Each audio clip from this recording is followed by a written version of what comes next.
মোবাইলে কথা বলতে বলতে গাড়ি চালানো বা রাস্তা পার হওয়া কিংবা নিশ্চিত না হয়ে সামাজিক মাধ্যমে কোনো খবর ছড়িয়ে দেয়া, এমন কর্মকাণ্ডের বিরুদ্ধে চালু হলো ডিজিটাল ক্যাম্পেইন #কমনসেন্স। এর মাধ্যমে আশেপাশের মানুষের কাণ্ডজ্ঞানহীন কর্মকাণ্ডের ছবি বা ভিডিও ছড়িয়ে দেয়া যাবে সামাজিক মাধ্যমে।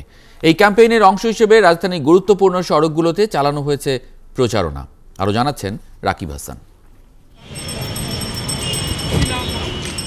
কোনো তোয়াক্কা না করেই মানুষটি চলন্ত গাড়ির ফাঁক গলিয়ে পেরিয়ে যাচ্ছেন, আবার মোবাইল ফোনে কথাও চালিয়ে যাচ্ছেন। গুলশান মোড়ে এমন দৃশ্য মিলছে একের পর এক। রাস্তা পার হওয়ার সময়, এমনকি গাড়ি চালানোর সময়ও কানে সচল মোবাইল ফোন। এমন অসচেতনতার বিরুদ্ধেই চালু হলো ডিজিটাল ক্যাম্পেইন #কমনসেন্স, যার অংশ হিসেবে ব্যস্ত সড়কে এভাবেই চলমান বিলবোর্ড হয়ে দাঁড়িয়ে পড়েছেন তরুণরা। আমাকে জাস্ট এইটুকু একটা বার্তা নিয়ে আসছে যে মোবাইলে কথা না বললে ড্রাইভিং করার সময় তাহলে অ্যাক্সিডেন্ট একটু কম হবে।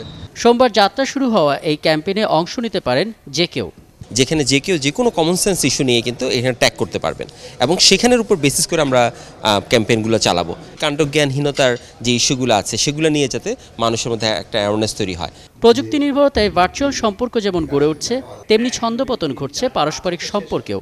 সচেতনতা সৃষ্টি তাই মূল বিষয় বলছেন বিশিষ্টজনেরা। আমরা এই কথাটা জানাতে পারবো যে সামাজিক মাধ্যম কিভাবে আমরা ব্যবহার করব। জানি হয়তো at the back of our mind আছে, কিন্তু আমরা ওটা প্র্যাকটিস করি না।